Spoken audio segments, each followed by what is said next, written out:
বহুত দিনৰ মূৰত মই আৰু মোৰ লগৰজন গ'লো বিৰিয়ানী খাব। বিৰিয়ানী খাবলৈ যাওঁতেনো আমাৰ লগত কি হ'ল জানিবলৈ হ'লে ভিডিঅ'টো স্কিপ নকৰাকৈ এণ্ডলৈ চাওক।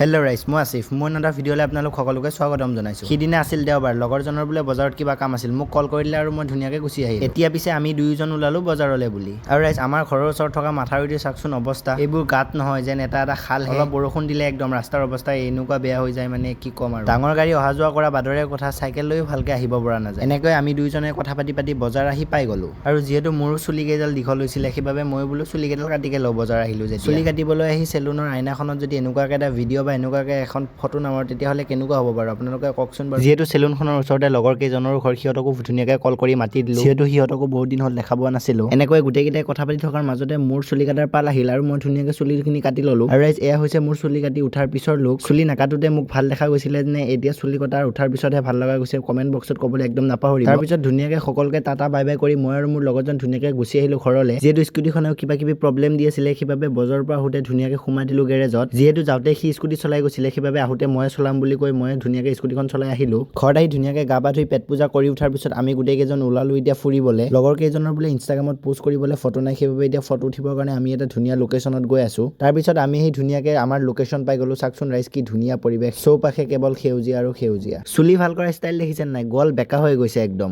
তথাপিও এৰা নাই মানে। ফাৰ্ষ্ট লোকেশ্যনত ফটো উঠা পৰ্ব শেষ কৰি এতিয়া আমি আহি পালোঁ ধুনীয়াকৈ ছেকেণ্ড লোকেশ্যনত। এতিয়া আকৌ বোলে ইয়াতো ফটো উঠিব সিহঁতে। বাকী যিয়ে নহওক ৰাইজ, ঠাইখিনি কিন্তু ধুনীয়া লাগিছে দেই।